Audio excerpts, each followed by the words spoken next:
He had his jacket halfway on when the door opened. 22 minutes. Knox Mercer had given the blind date 22 minutes. Longer than he'd intended, shorter than his sister had asked for. And now the waiter was on his way over with the check and the corner table at Bellini's was about to become available again. He was standing. Jacket on his right arm half over the shoulder. Then the door opened. She came through it the way people came through doors when everything had gone wrong in sequence. Coat half buttoned, the second button through the wrong loop, hair still damp at the ends from what looked like a very recent and inadequate attempt at drying it. An apology was already forming on her face before she was fully inside. He spotted him. She spotted him standing. Her face changed, not collapsing, not performing distress. Just registering the timing and understanding what it meant. She crossed the room quickly. She put her hand on the back of the chair across from his. Please don't go. Slightly breathless. One full stop at the end of it. I know I'm late. My shift ran over and the bus broke down and I spilled coffee on my first outfit and I just... She stopped. She took one breath. I really needed something to go right today. Knox stood with his jacket half on his arm. He looked at her. The damp hair. The mismatched button. The coffee stain at the cuff of her sleeve. Pale brown against cream fabric still visible, which meant she had tried to address it and failed and come anyway. She had not said any of it with self-pity. No performance of exhaustion. No bid for sympathy dressed up as casual disclosure.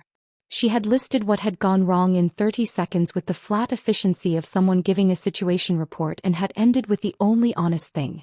She needed something to go right. He set his jacket on the back of his chair. He sat down. She blinked. You're staying, she said. You asked me not to go, he said. She sat. The waiter appeared. Knox looked at him. 2 glasses of whatever's open, he said. And a few more minutes. The waiter went. She was still looking at Knox with the specific expression of someone who had arrived prepared for the bad version of a situation and had received the unexpected version and had not yet updated her internal model. I'm Nora, she said. Knox, he said. I know, she said. Your sister described you.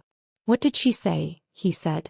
That you would be exactly on time and that you had an exit strategy and that if I was late I would probably see it being executed.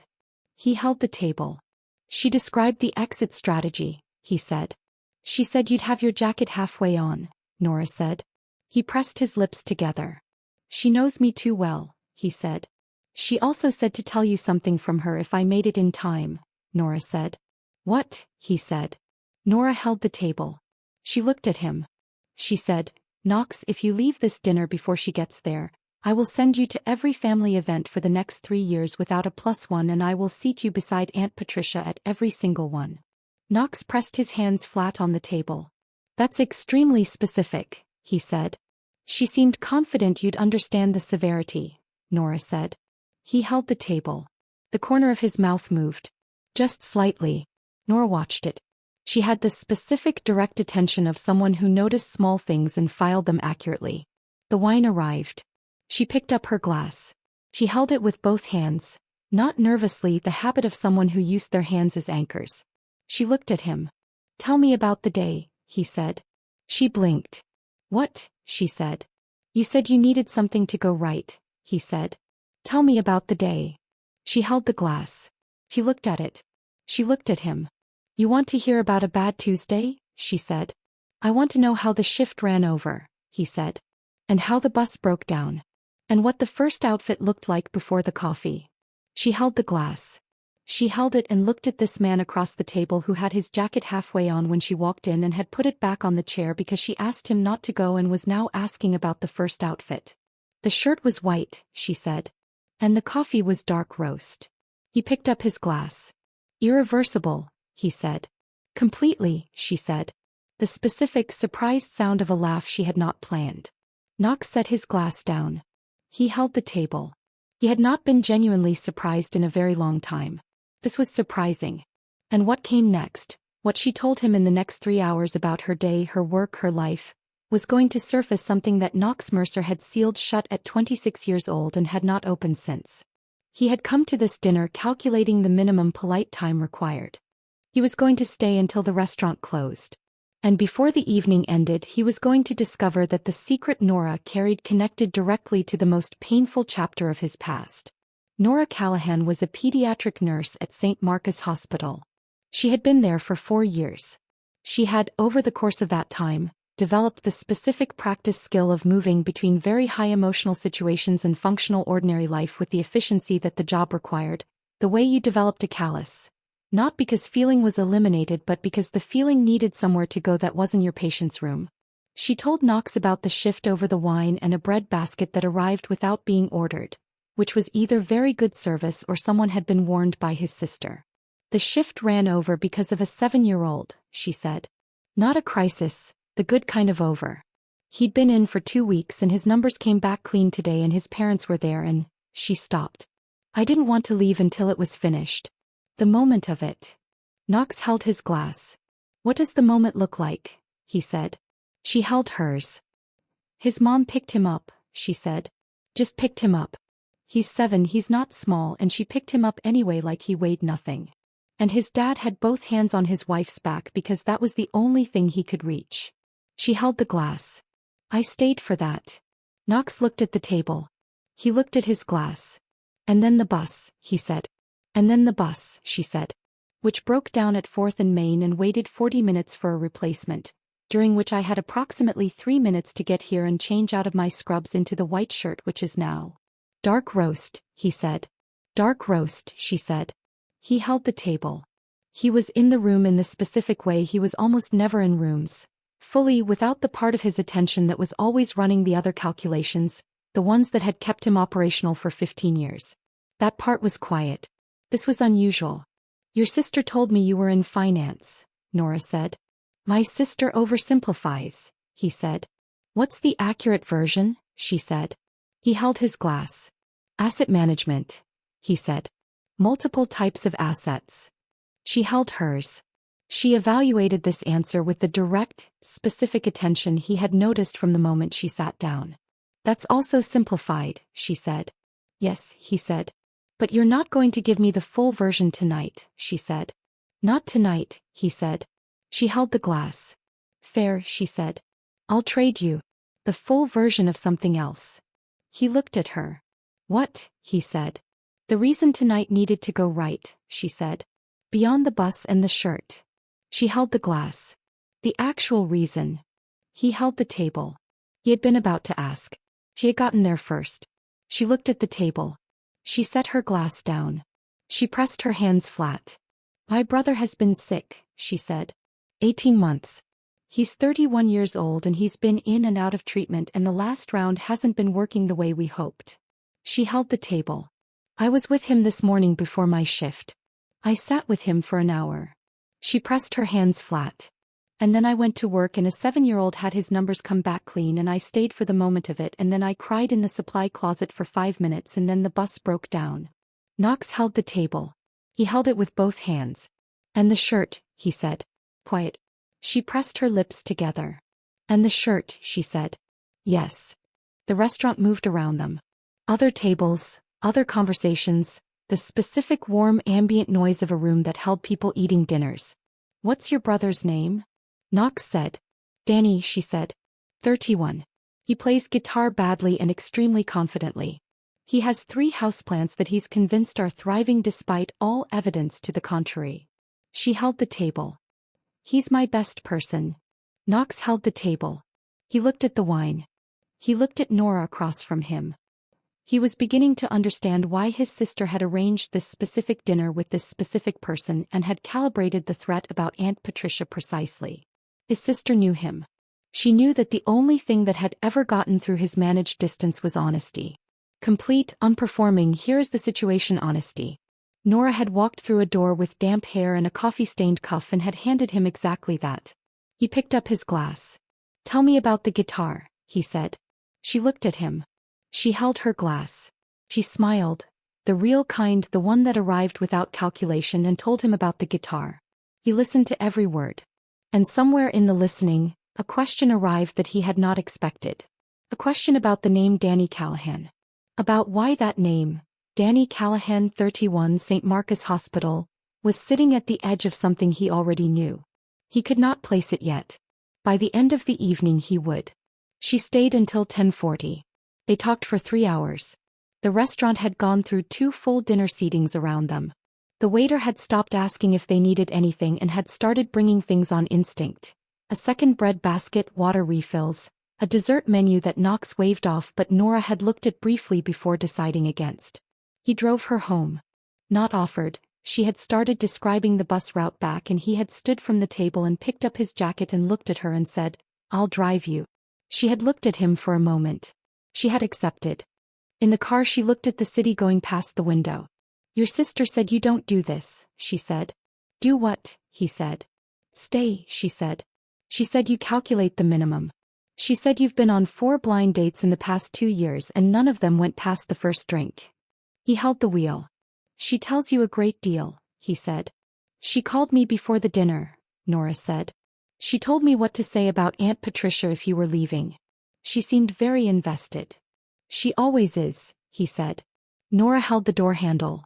Not nervously, with the specific ease of someone who held things when they were in transit going somewhere. "Why did you stay?" she said. He held the wheel. He drove. "You needed something to go right," he said. "I didn't have anywhere important to be." She held the door handle. "That's not the whole answer," she said. He drove. "No," he said. She did not push. She looked at the city. He drove to Clement Street. He stopped outside her building. She gathered her coat. She looked at him. "Thank you," she said. "For staying. For the wine and the bread that kept appearing and for not asking about Danny's treatment in the specific way that people ask when they want me to reassure them." He held the wheel. "Most people ask because they need reassurance," he said. "Yes," she said. "You didn't." She got out. He walked to the door. She went inside. He sat in the car outside her building. He held the wheel. He pressed his hands flat against it. Danny Callahan. St. Marcus Hospital. 31 years old. 18 months. He drove home. He called Price at 11:15. "St. Marcus Hospital," he said. "Patient name Danny Callahan. I need his case information and whether there's a funding or treatment situation attached to his case." Price was quiet for exactly 2 seconds. "Personal," Price said. "Just find it," Knox said. Price called back at midnight. "Daniel Callahan," Price said. 31. Admitted 14 months ago through the St. Marcus Oncology Department. He's been in an experimental treatment protocol, one of 3 patients selected for a trial. Pause. The trial is funded through a pharmaceutical research grant. The grant runs through a foundation called Harrow Medical Research. Knox pressed his hand flat on the desk. "Harrow," he said. "The Harrow Medical Research Foundation," Price said. "Established 9 years ago. Named after its principal donor. Marcus Harrow," Knox said. "Yes," Price said. Knox held the desk. He held it and looked at the desk surface and said nothing for a moment. Marcus Harrow. The name arrived in his chest the way certain names arrived. Not as information but as a physical event, a specific pressure in the place where something old was sealed. "The trial," Knox said. "What's the current status?" "It's been suspended pending a funding review," Price said. "The suspension was issued 6 weeks ago. The patients in the protocol, 3 of them, are in a holding period while the foundation determines whether to continue the grant." 6 weeks, Knox said. "The review concludes in approximately 2 weeks, Price said. "If the grant is not continued, the protocol ends." "What happens to the patients?" Knox said. "They return to standard of care," Price said. "Which, for Callahan, is less targeted than what the protocol has been providing." Knox held the desk. He held it with both hands. 6 weeks ago. The same 6 weeks that Nora had been sitting with her brother for an hour in the morning before her shift and crying in hospital supply closets and needing something to go right. The same 6 weeks. Marcus Harrow, Knox said. "His current involvement with the foundation." "He remains the principal donor," Price said. "He controls the grant review decision." Pause. "He has significant control." Knox looked at the desk. He looked at his hands. Marcus Harrow was not a man Knox had spoken to in 5 years. Not since the specific significant event at 26 that had sealed the chapter Knox had been keeping sealed. Marcus Harrow was also the man who had been responsible for that event. Who had walked away from it clean. who was now, apparently, in a position to decide whether a 31-year-old man named Danny Callahan continued receiving the treatment that was keeping him in a viable position. Knox pressed both hands flat on the desk. He breathed. He thought about a woman walking through a restaurant door with damp hair and a coffee stain and 30 seconds of honest reporting about a terrible day. He thought about what she didn't know. He thought about what he was going to have to tell her. And he thought about what he was going to do about Marcus Harrow. But first, there was something he needed to understand about Harrow's decision to suspend the grant. Because Price had said the suspension was issued 6 weeks ago. And 6 weeks ago something specific had happened in Harrow's orbit. Something that Price had not mentioned yet. Something that changed the shape of why the grant had been suspended. Price called at 7 the next morning. Knox had not slept particularly. The grant suspension, Price said. The timing. 6 weeks ago, the Harrow Foundation received a complaint from a competing research institution. The complaint alleged that the St. Marcus Protocol had produced falsified preliminary data. Pause. The complaint is not from the competing institution's scientific board. It came from one person, a researcher named Dr. Alan Voss. Who is Voss? Knox said. He's a senior researcher at the competing institution, Price said.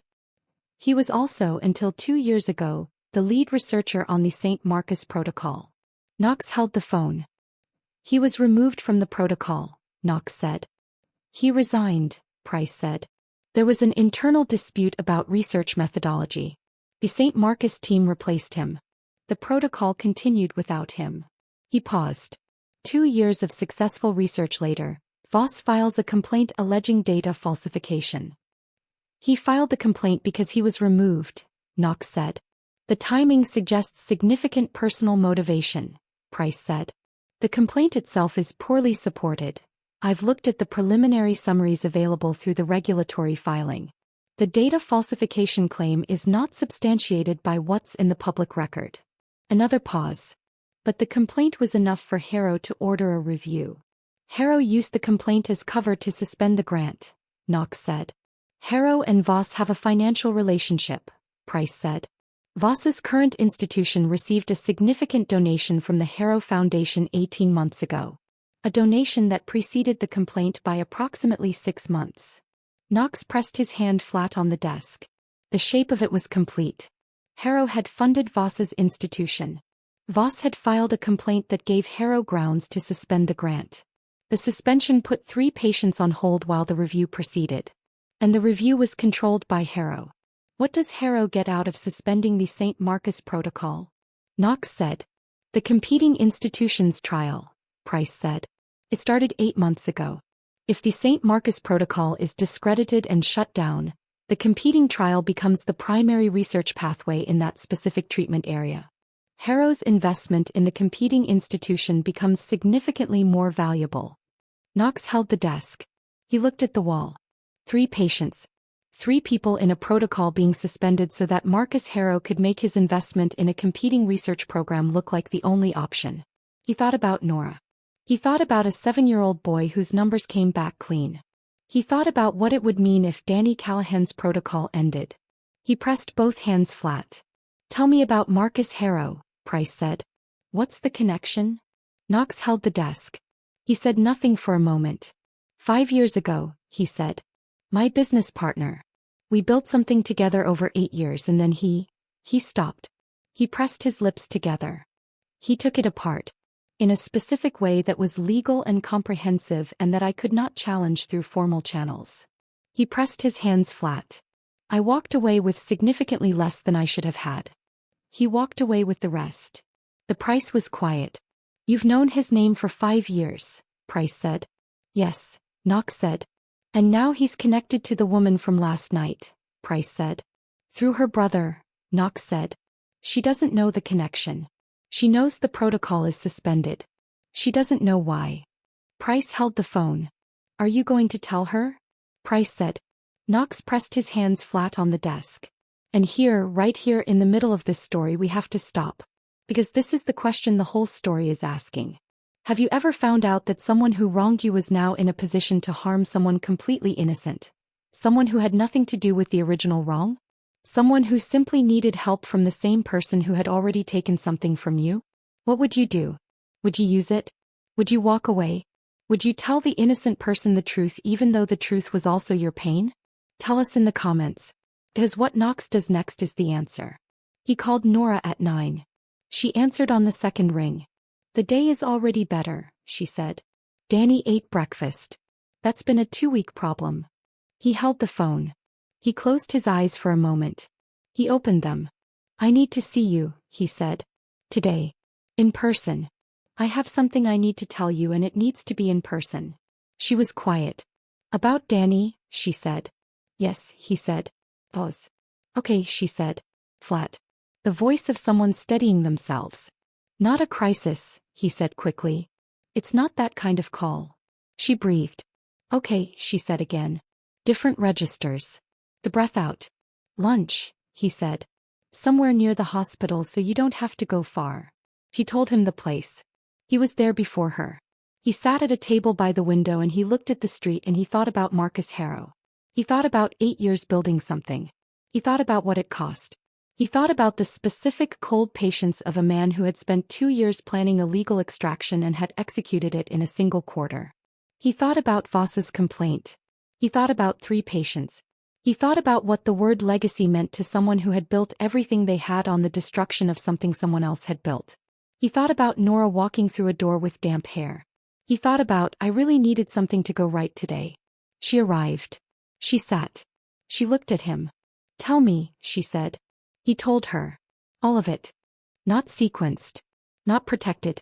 All of it, from the grant suspension to Voss to Harrow to what Harrow had done to Knox 5 years ago and why that meant Knox understood exactly the methodology being used and what the review was designed to produce. She listened. She held the table with both hands. He was very still. When he finished, she looked at the table. He's doing this for money, she said. For market position, Knox said. Which is the same thing at that scale. Danny is in a holding pattern, she said. Because of a financial investment. Yes, Knox said. She held the table. He held it and was very still. Then she looked at him. You knew him, she said. Harrow. Before yesterday. Yes, he said. Why are you telling me, she said. Why not just, why bring this to me? He held the table. He held it and looked at her. Because you asked me not to go, he said. And I stayed. And now I know something that affects Danny. He held her gaze. You deserved to know it. She held the table. She held it for a long moment. What can you do, she said. Quite a lot, he said. Marcus Harrow found out about Knox's involvement on Thursday. Not from Knox. From Voss. Voss had contacts inside Price's network. A single contact. A man who had provided information to both sides of situations before and had done so again. By Thursday afternoon, Harrow knew that Knox Mercer was looking at the Foundation's grant documentation, the Voss complaint, and the financial relationship between Harrow and Voss's institution. Harrow called Knox at 4. Knox let it ring 3 times. He answered. Knox, Harrow said.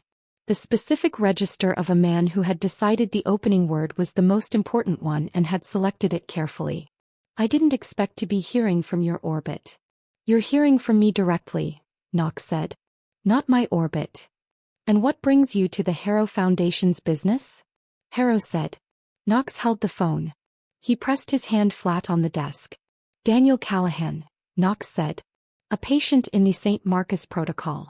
Connected to someone I know. Harrow was quiet for a moment. The protocol review is a standard process, Harrow said. The process was triggered by a complaint from Alan Voss, Knox said. Voss received funding from your foundation 18 months before filing the complaint. The complaint itself is not supported by the evidentiary record. He held the phone. That's not a standard process. That's a manufactured one. Harrow held the line.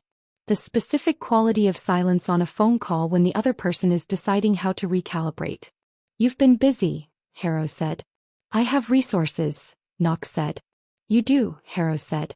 You always did. Pause. This is personal for you. It's accurate, Knox said. Whether it's personal doesn't change what the record shows. Knox. The voice shifting, dropping the management register for something underneath it. What happened between us was not what I'm calling about, Knox said. Flat. Complete. I'm calling about 3 patients in a suspended protocol and a grant review controlled by the person who suspended it.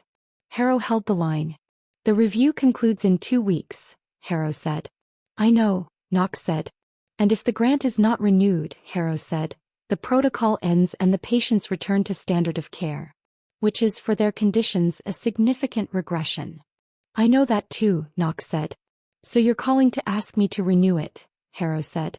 I'm calling to tell you that I have the documentation of your relationship with Voss and the timeline of his complaint, Knox said. Which I will take to the Medical Research Oversight Board if the grant is not renewed within the week. Harrow was quiet. That's a threat, Harrow said. It's a timeline, Knox said. The documentation goes to the Oversight Board regardless. The question is whether it goes before or after the grant renewal. Harrow held the line. The silence was different now.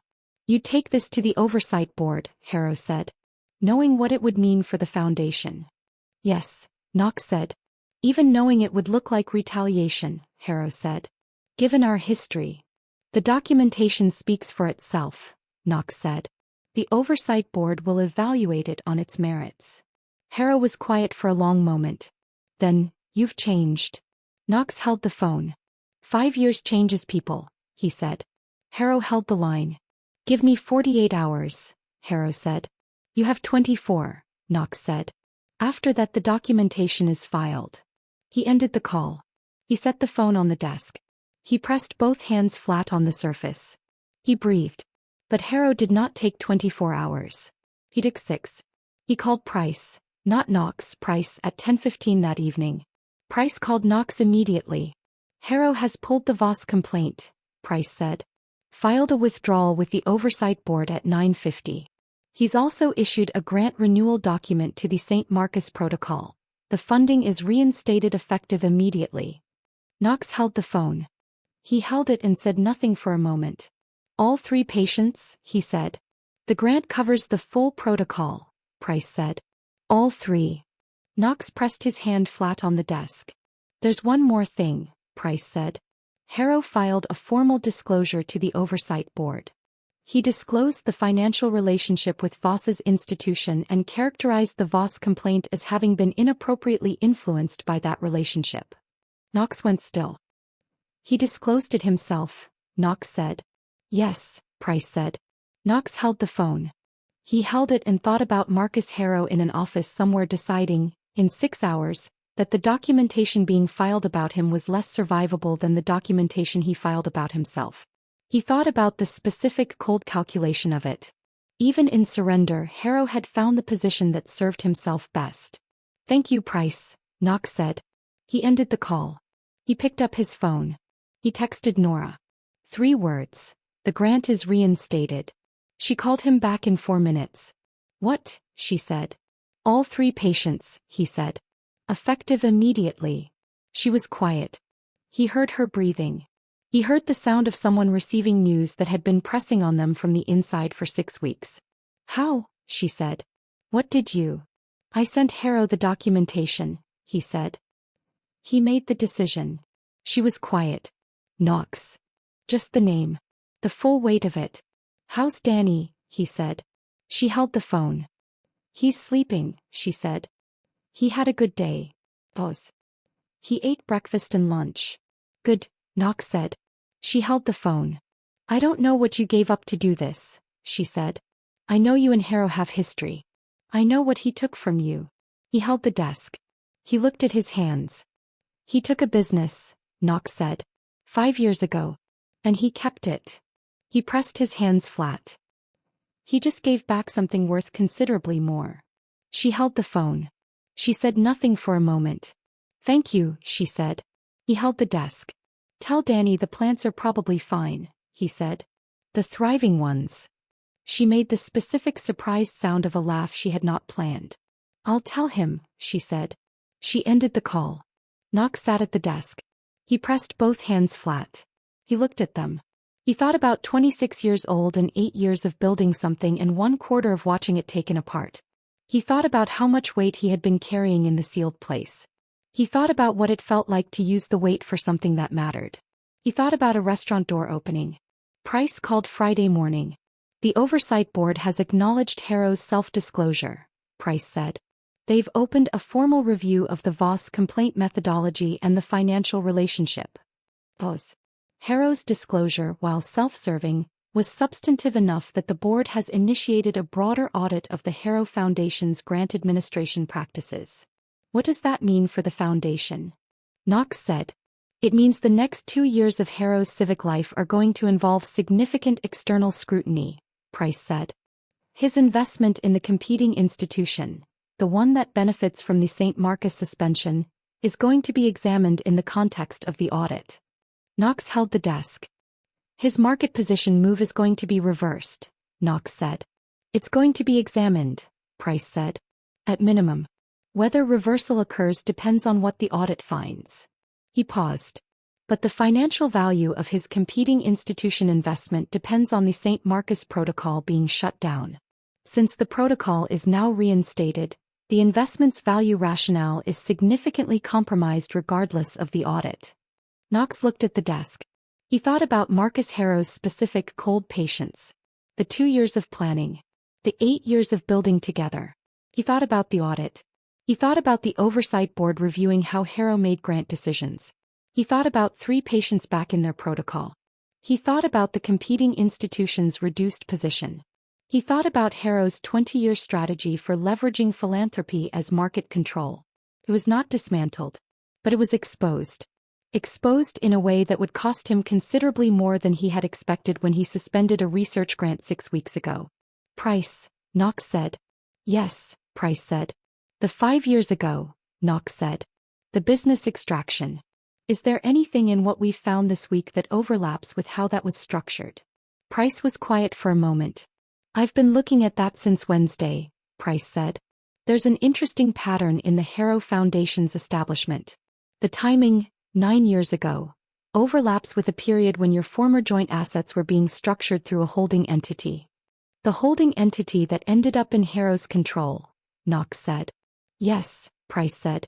The foundation may have been established as a mechanism to absorb certain assets in a tax-advantaged structure, which would mean the original extraction was more complex than a standard business dispute.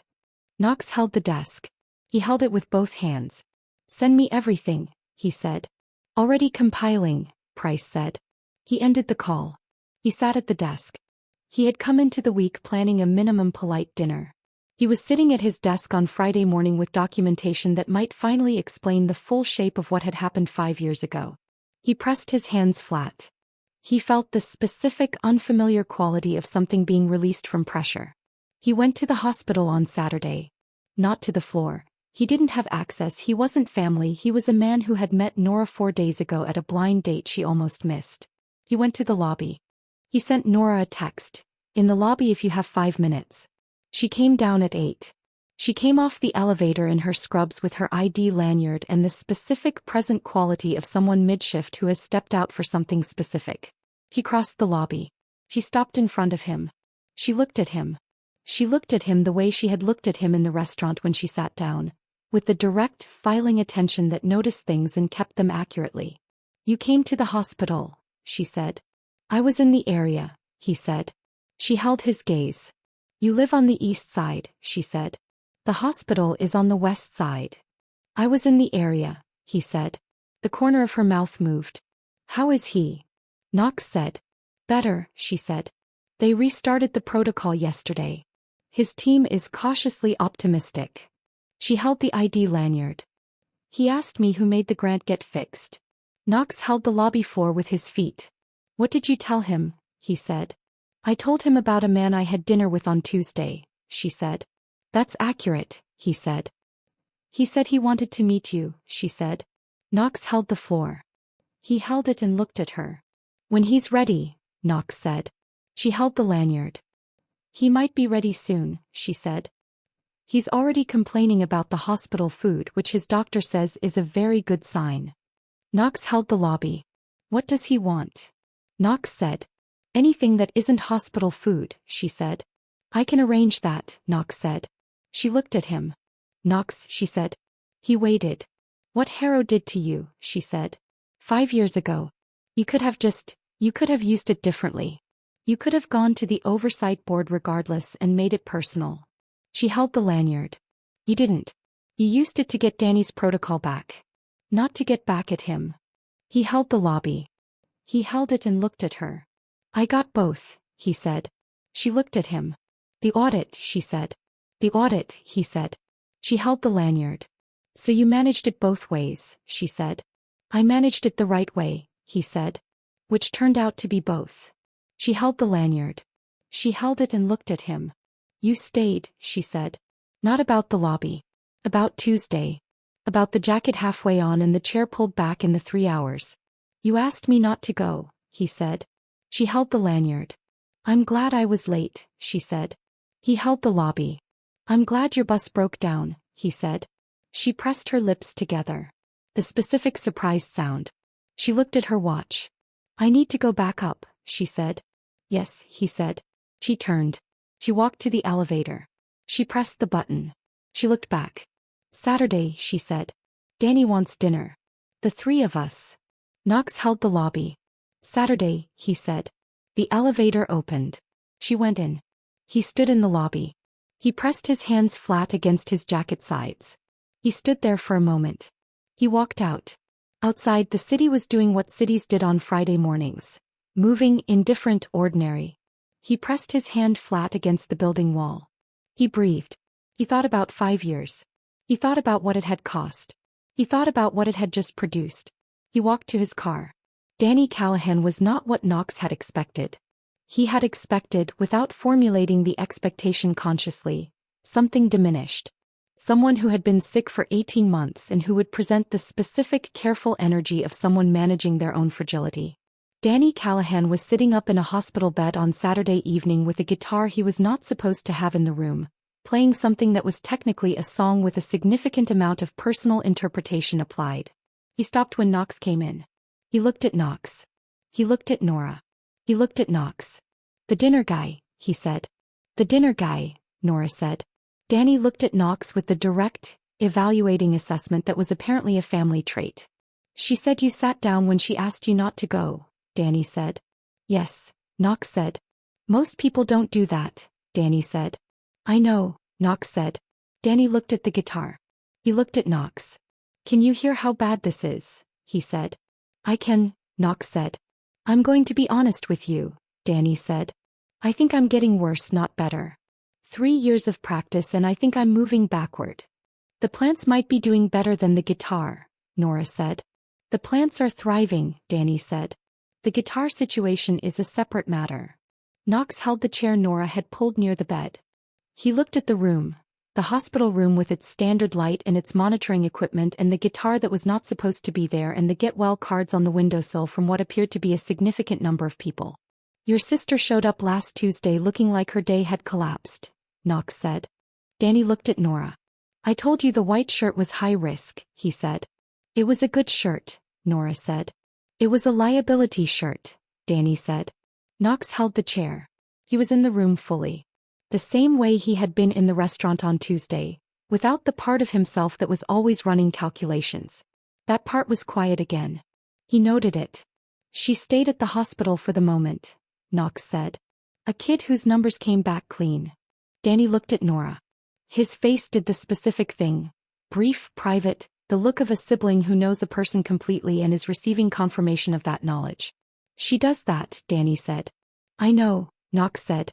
Danny held the guitar. He plucked one string. He winced slightly at the note.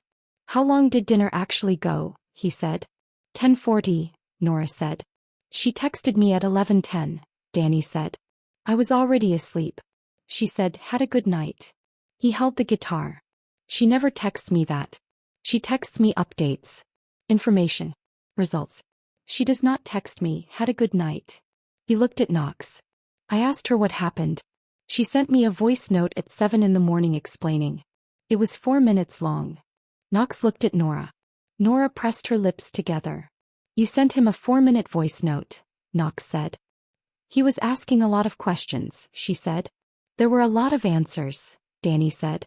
Knox held the chair. The room was warm. The monitoring equipment made its quiet, regular sound. Outside the window the city was doing what it did on Saturday evenings. Danny plucked the guitar string again. He looked at Knox. What you did, Danny said. The Grant thing. He held the guitar. She explained some of it. Not all of it. But I understand that it cost you something. Knox held the chair. It cost less than I expected, he said. That's not what she said, Danny said. Knox held the chair. What did she say? Knox said. Danny held the guitar. He looked at his sister. She said you had it and you spent it on something that mattered, Danny said. Knox held the chair. He held it and looked at the window. He looked at the city outside. He pressed both hands flat on the chair arms. He breathed. The guitar is probably recoverable, he said. If you're committed to it. Danny looked at the guitar. You think, he said. I think commitment is the variable, Knox said. Not aptitude. Danny held the guitar. He plucked the string again. Still sounds bad, he said. Still sounds bad, Knox agreed. Nora pressed her lips together. The specific laugh. The room was warm. Danny went home in December. Not all at once. A transition the way these things went with checkpoints and monitoring and the specific, incremental accumulation of good numbers that the medical team needed before the word home became accurate. But December. Knox was there for the last week of it. Not in the hospital, at the apartment on Clement Street that Danny shared with Nora, where the 3 houseplants were on the kitchen windowsill and the guitar was in the corner and the space had been reorganized by Nora in the weeks before to accommodate a person who was going to be more present in it than he had been in 18 months. Knox drove Danny home from the hospital. Nora sat in the back. Not because there wasn't room in the front. Because Danny had called the front seat from his hospital bed 45 minutes earlier in the specific, decisive way of someone who had been making very few decisions for 18 months and was returning to the practice. Knox drove. Danny looked at the city going past the window.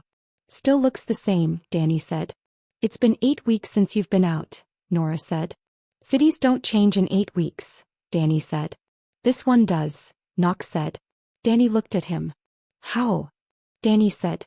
Construction on 5th, Knox said. And the coffee shop on Clement got a new sign. Danny looked at Knox. You've been going to Clement Street, Danny said. Knox held the wheel. He said nothing. Danny looked at Nora in the back seat. Nora looked at the window. He's been going to Clement Street, Danny said. The coffee shop is good, Knox said. Danny looked at the city. The sign is better, he said. She picked it. Knox held the wheel. He knew. Nora had spent 2 Saturdays in November arguing with the coffee shop owner about the typeface. He had been there for both of them.